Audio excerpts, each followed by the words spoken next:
প্রিয় দর্শক, বাংলাদেশের পরিস্থিতি কোনোভাবেই ভালো যাচ্ছে না, কোনো দিক দিয়েই ভালো যাচ্ছে না। না অর্থনীতি, না সমাজনীতি, না রাজনীতি, না ব্যবসা বাণিজ্য, কোনো দিক দিয়েই না। একটা কথা বলি, বাংলাদেশের স্বাধীনতার পরে সেনাপ্রধান যারা ছিলেন তাদের মধ্যে সবচেয়ে ব্যর্থ এবং বিতর্কিত সেনাপ্রধান হচ্ছেন ওয়াকারুজ্জামান। সেই সম্পর্কে কিছু কথা বলবো। আর সমন্বয়কদের যে অধ্যত্ব তারা দেখাচ্ছে জাতির সাথে, এর জবাব তারা পাবে, সেটি নিয়ে কিছু কথা বলবো। আর আমাদের উপদেষ্টা মণ্ডলী এই সংবিধানের কবর রচনার বিষয়ে চুপচাপ কেন, সেটি নিয়ে কিছু কথা শেয়ার করতে চাই। দেশে মূলত একটা গুমোট পরিস্থিতি বিরাজ করছে। গুমোট পরিস্থিতি নিশ্চয়ই আপনারা উপলব্ধি করছেন। সেনাপ্রধান সম্পর্কে যেটি বলতে চাই, বলেছি বাংলাদেশের স্বাধীনতার পরে যে কয়জন সেনাপ্রধান বাংলাদেশে হয়েছেন তার মধ্যে সবচেয়ে ব্যর্থ এবং অপদার্থ সেনাপ্রধান হচ্ছেন ওয়াকারুজ্জামান। তিনি রাষ্ট্রের দায়িত্ব নিয়েছেন। আমরা মনে করেছিলাম তিনি দেশে আইন শৃঙ্খলা পরিস্থিতি বজায় রাখবেন, আইন শৃঙ্খলা পরিস্থিতি স্থিতিশীল রাখবেন। সেনাবাহিনীকে ম্যাজিস্ট্রেসি পাওয়ার দেয়া হলো, বাংলাদেশের সর্বত্র সেনাবাহিনী ছড়িয়ে পড়ল, কিন্তু আইন শৃঙ্খলার কিছু দেখতে পাচ্ছেন? আইন শৃঙ্খলার রক্ষার কিছু কেউ দেখতে পাচ্ছেন? যার মতো ইচ্ছা, যাকে ইচ্ছা তাকে খুন করছে, যার ইচ্ছা তার বাড়ি জ্বালিয়ে দিচ্ছে, যার সাথে যার শত্রুতা তার উপর অত্যাচার নির্যাতন করছে, হত্যা করছে নির্বিচারে। সেনাবাহিনী কোথায়? সেনাবাহিনী যখন মাঠে নামতো এক সময় দেশ থমথম করতো না, তাদেরকে ম্যাজিস্ট্রেসি পাওয়ার দেওয়া হয়েছে। সেনাবাহিনী কয়জনকে তাদের অপরাধের জন্য গ্রেফতার করেছে? কয়টা অস্ত্র উদ্ধার করতে পেরেছে? দেশের কোথায় শৃঙ্খলা বিরাজ করছে? কোথাও না।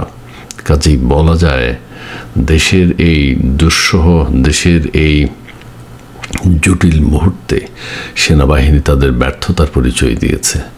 কেউ কেউ বলছেন যে সেনাবাহিনী আনসারে রূপান্তরিত হয়েছে, কেউ কেউ বলছেন যে সেনাবাহিনীকে এখনই ব্যারাকে ফিরিয়ে নেওয়া উচিত।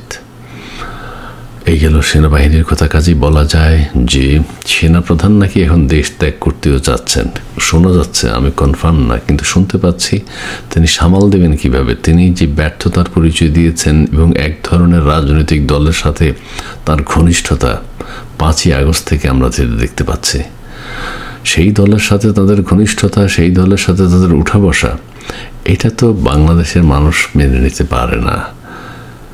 এক। দ্বিতীয় হলো সমন্বয়কদের যে অধ্যত্ব, সমন্বয়ক যে দুঃসাহস তারা দেখাচ্ছে 72-এর সংবিধানের কবর রচনা করে বাংলাদেশের 71-এর মুক্তিযুদ্ধকে অস্বীকার করা, এই দুঃসাহসের জবাব তারা দিতে হবে।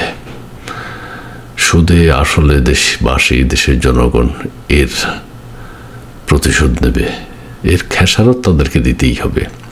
তাদের জীবনে আর শান্তি আসবে না, তারা শেষ, যারা চিহ্নিত হয়ে গেছে।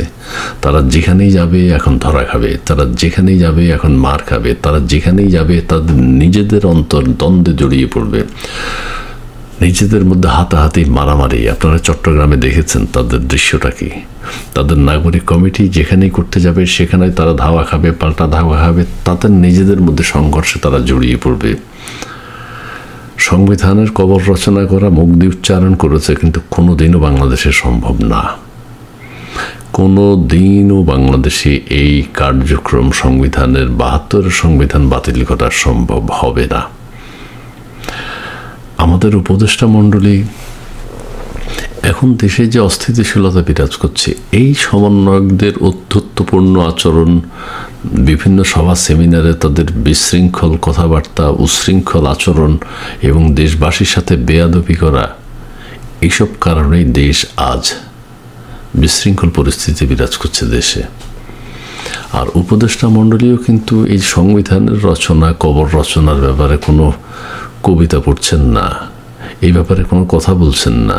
আমাদের উপদেষ্টা এখন সবাই একজনের কথা বলবে। আমাদের সম্মানিত উপদেষ্টা সৈয়দা রিজওয়ানা হাসানকে কথা বলতে এখন দেখি না শুদ্ধ উচ্চারণে, কিন্তু আমরা উচ্চারণটা মিস করি সবসময়। আমাদের আসিফ স্যারও খুব একটা, তারপরেও আইন বিষয়ক কিছু কথা বলেন। কেউ কেউ বলছেন বিদেশের যে কর্মসংস্থানের ব্যবস্থা ছিল বাংলাদেশের মানুষের, সেটা কিন্তু অনেকাংশে কমে যাচ্ছে এবং অস্থিতিশীলতা বিরাজ করছে আমাদের যারা বিদেশে বিভিন্ন সময় যেয়ে থাকেন, তাদের মধ্যে কোনো শৃঙ্খলা আনতে পারছেন না জনাব আসিফ নজরুল।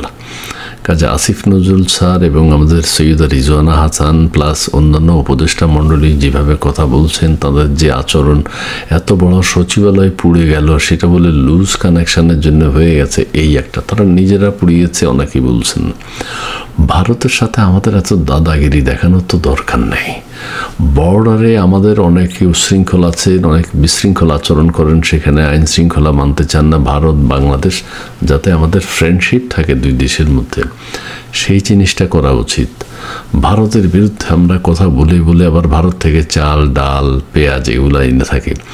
ভারতও আমাদের কাছে বিক্রি করে, ভারত যে বিনা শর্তে আমাদেরকে দিচ্ছে তা না, কিন্তু আন্তরিকতার মধ্যে যদি আদান প্রদান হয়, ব্যবসা বাণিজ্য হয়, সেটা ভালো।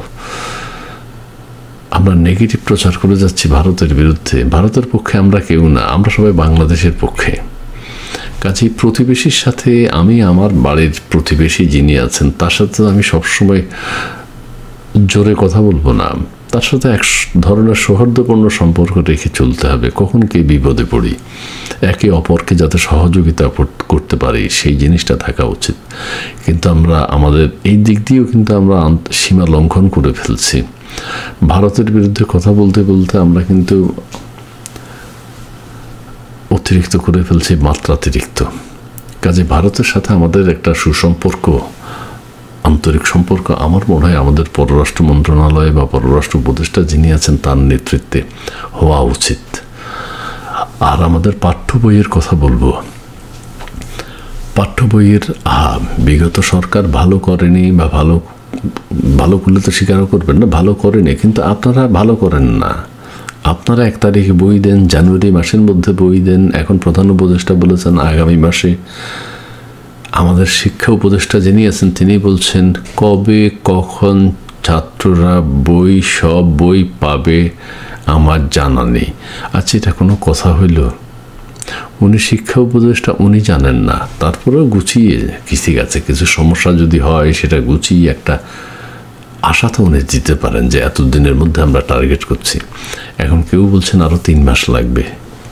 আর প্রধান উপদেষ্টা যেটা বলেছেন আগামী মাসেই ফেব্রুয়ারিতেই বই ডিস্ট্রিবিউট করা সম্ভব, সেটাই যেন সত্য হয়, আমরা সেটাই চাই। আর চতুর্দিকে যে হানাহানি, এলিফ্যান্ট রোডে একটা সংঘর্ষ হয়েছে, সন্ত্রাসীরা ওই মাল্টিপ্ল্যান যে মার্কেটটা আছে ওদের সমিতির একজনকে কুপিয়েছে রাস্তার উপর প্রকাশ্যে, অমুককে মেরে ফেলছে প্রকাশ্যে। আর আরেকটা জিনিস বলা হয় যে আমাদের মেইন স্ট্রিম মিডিয়াগুলো এখন বাতাবি লেবু চাষ করে। বাতাবি লেবু চাষ করুক, বাতাবি লেবুর উৎপাদন ভালো হোক, আমরা এটা এক্সপোর্ট করব। আমরা এখন সোশ্যাল মিডিয়ায় নির্ভর করছি, আমরা এখন সোশ্যাল মিডিয়াকে বিশ্বাস করি। কোথায় কি হচ্ছে আমরা সোশ্যাল মিডিয়ায় দেখি, সেটাই এখন সত্য। আমাদের মেইন স্ট্রিম মিডিয়া এখন আর দেখার দরকার নাই। আমাদের এমন স্বাধীনতা আমরা পেয়েছি, সেই স্বাধীনতার সুফল আমরা মিডিয়াতে দেখতে পাচ্ছি। মিডিয়া থেকে দেশের মানুষ চোখ ফিরিয়ে নিয়েছে, কিন্তু মজা করে বলে বাতাবি লেবুর চাষ হচ্ছে। বাতাবি লেবুর চাষ হোক, ঘরে ঘরে বাতাবি লেবুর চাষ হোক, ছাদে ছাদে বাতাবি লেবুর চাষ হোক, প্রত্যেকটা চ্যানেলে বাতাবি লেবুর চাষ হোক, পত্রপত্রিকা বাতাবি লেবুর চাষ হোক। সোশ্যাল মিডিয়াই এখন আমাদের মেইন স্ট্রিম মিডিয়া। ইউটিউব এবং ফেসবুককে ধন্যবাদ, কারণ আমরা সারা বাংলাদেশের সহ সারা পৃথিবীর পরিস্থিতি এখন জানতে পারি। সত্য ঘটনায় একসময় মনে করা হতো সোশ্যাল মিডিয়ায় যে নিউজগুলো আসে সেগুলো যখন মেইন স্ট্রিম মিডিয়ায় না আসে ততক্ষণ পর্যন্ত এগুলোকে বিশ্বাস করা যায় না। এখন মেইন স্ট্রিম মিডিয়ায় যেহেতু কোনো খবরই আসে না, কাজে সোশ্যাল মিডিয়ায় যা আসে সেটাই সত্য, আসলেই সত্য। সোশ্যাল মিডিয়ায় যা আছে সেগুলো নিয়েই এখন আলাপ আলোচনা চলছে, আলাপ আলোচনা হয়, ভালো। সবশেষে একটা কথাই আবারও বলতে চাই, আমাদের এই সেনাপ্রধান ওয়াকারুজ্জামান তিনি নাকি এখন দেশ ত্যাগ করার চেষ্টা করছেন। আমাদের প্রধান উপদেষ্টা তিনিও নাকি দেশ ছেড়ে চলে যাবেন। আমাদের সেনাবাহিনীকে বেড়াকে ফিরিয়ে নিতে হবে, পুলিশের হাতে আইন শৃঙ্খলা বাহিনীর ক্ষমতা দিতে হবে। পুলিশ কিন্তু নিষ্ক্রিয়, একদিকে তারা ভয় পেয়ে গেছে, দ্বিতীয় কথা হচ্ছে তারা সেনাবাহিনী যেহেতু দায়িত্বে আছে, পুলিশ নিজেদের ভূমিকা পালন করছে না। আর ব্যর্থ সেনাপ্রধান দেশ ত্যাগ করলেই ভালো। আর দ্বিতীয় কথা হচ্ছে আমাদের সমন্বয়কদের বেয়াদবি, দেশের মানুষের সাথে বেয়াদবি, সিনিয়রদের সাথে বেয়াদবি, এগুলো বন্ধ করতে হবে। বেশ কয়েকজন সমন্বয়ক মাত্রাতিরিক্ত করে ফেলছে। এই অপরাধের কিভাবে সমাধান হবে আমি জানি না, তবে এটার জবাবদিহি তাদেরকে অবশ্যই করতে হবে। দেশে এই বিশৃঙ্খল পরিস্থিতি সৃষ্টির জন্য তাদেরকে দায় নিতে হবে। আমাদের উপদেষ্টা মণ্ডলীতে যারা আছেন তারা যদি একটা অদূর ভবিষ্যতে, আরেকটা কথা বলে রাখি, খুব তাড়াতাড়ি সময়ে আমাদের উপদেষ্টা এবং সমন্বয়কদের মধ্যে একটা দ্বন্দ্ব লেগে যাবে। দ্বন্দ্ব অলরেডি তৈরি হয়ে গেছে, দ্বন্দ্ব চলছে। উপদেষ্টা সমন্বয়করা বা বৈষম্য বিরোধী ছাত্র আন্দোলনের যারা, তাদের বক্তব্য হচ্ছে আমাদের কথা মতো সরকার চলবে। এখন সরকার নিজেদের সব কিছু তো সরকার করতে পারবে না, তাদের মন রক্ষা করতে সব সময় পারবে না, কাজেই দ্বন্দ্বটা সেখানেই তৈরি হবে। এই যে ৭২ সংবিধানের তারা যে কবর রচনা করতে চেয়েছে, এটা নিয়ে একটা বড় দ্বন্দ্ব চলছে সরকার এবং সমন্বয়কদের মধ্যে। সমন্বয়করা বলতে চায় প্রধান উপদেষ্টাকে আমরা বসিয়েছি, তার মানে প্রধান উপদেষ্টা সহ অন্যান্য উপদেষ্টাদেরকে তারা বসিয়েছে, তাদের কথা শুনতে হবে। সমন্বয় উপদেষ্টাদের বক্তব্য হলো কি আমরা তাদের চাকর বাকর নাকি, আমরা কি তাদের মতো এই, আচ্ছা এইটা নিয়ে একটা তাদের অন্তর্দ্বন্দ্ব আছে। এখন প্রধান উপদেষ্টা যে একজন নির্জীব মানুষ, উনি নির্জীব না, উনি যে একজন হাস্যকর মানুষ, হাস্যকর চরিত্র, এটা তো নিশ্চয়ই দেশবাসী বুঝে গেছে। দীর্ঘদিনের তার যে একটা সুনাম ছিল আমাদের দেশে, সারা পৃথিবীতে, সেটা কিন্তু এখন আর নাই। কারণ মানুষ কোনো কাজে ওনাকে দেখে নাই। ওনাকে যদি কাজে দেখতো আরও আগে, 20 বছর আগে দেখতে, উনি কিছু না। আসলে উনি হলেন একজন, কি বলবো, এক ধরনের মানে ব্যর্থ মানুষ। উনি চাটুকারিতা জানেন, চিঠি চালাচালি করতে জানেন, যোগাযোগ করতে জানেন, কোথায় টাকা দিতে হবে, কোথায় দিলে কি সুবিধা, কোথায় একটা গিফট পাওয়া যাবে, কোথায় একটা পুতুল পাওয়া যাবে, এইগুলোর প্রতি উনি অনেক বেশি ওনার জীবনের সময় ব্যয় করেছেন এবং লোভনীয় ব্যাপারগুলোতে উনি খুব আগ্রহী। এবং ওনার যে প্রজেক্টগুলো আছে, 3-0 প্রজেক্ট, ওই কী আছে, ক্ষুদ্র রেন্টেন, এইসব ব্যাপার নিয়ে উনি বেশ চাটুকারিতা করতে পারেন, এগুলো নিয়ে ভালো কাজ করতে পারেন। কিন্তু রাষ্ট্র ক্ষমতা ভিন্ন জিনিস, এখানে কনফিডেন্ট হতে হবে, দায়িত্ব নিতে হবে। দেশের সমস্ত খুনের জন্য দায়ী হচ্ছেন ডক্টর ইউনূস, দেশের সমস্ত বিশৃঙ্খলার জন্য দায়ী হচ্ছেন ডক্টর ইউনূস। সেনাবাহিনীকে এত নিচে নামানোর জন্য ওয়াকারুজ্জামানের সাথে ডক্টর ইউনূস আছেন। দেশের আরও যা কিছু হচ্ছে সব কিছুর জন্য সাধারণ মানুষ, দরিদ্র মানুষ, দিন আনে দিন খায় যারা, তারা এখন আর কথা বলে না, তারা বাকরুদ্ধ হয়ে গেছে। সামনে আছে পবিত্র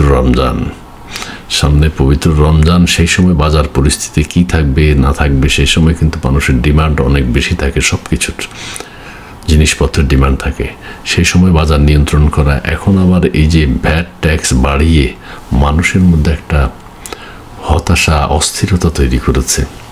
জিনিসপত্রের যখনই ভ্যাট ট্যাক্স আরোপ করা হবে, মাঝখানে এই যে করলো, শতাধিক পণ্যের উপরে ভ্যাট ট্যাক্স আরোপ করেছে, অবশ্যই সব কিছুর দাম বেড়ে যাবে। সরকার বলছে যে এইটা বাজার দরে কোনো এফেক্ট পড়বে না। আরে পড়বে না তো আপনাকে, দোকানদার বা আমদানি করে যারা, ইম্পোর্ট করে যারা, তারা যদি বেশি দামে কিনে তারা বেশি দামে বিক্রি করবে, এটাই স্বাভাবিক। তো সমস্ত কিছুর দাম বেড়ে যাবে। দেশবাসীকে প্রস্তুত থাকতে হবে এই যে সমস্ত যে ন্যাক্কারজনক ঘটনা ঘটছে এগুলোর মোকাবেলা করবার জন্য, এবং আগামী দিনগুলোতে দেশ আরও অস্থিতিশীল হবে। আমাদের প্রধান উপদেষ্টা যদি দেশ ছেড়ে না যান, আমাদের এই ব্যর্থ সেনাপ্রধান যদি দেশ ছেড়ে না যান, দেশে অস্থিতিশীলতা আরও বেশি বিরাজ করবে। বর্তমান সরকারের উচিত অতি দ্রুত কোনো প্রকার সংস্কার না করে একটা নির্বাচন দিয়ে রাজনৈতিক দলের হাতে ক্ষমতা হস্তান্তর করা, এটাই সমাধান। ধন্যবাদ।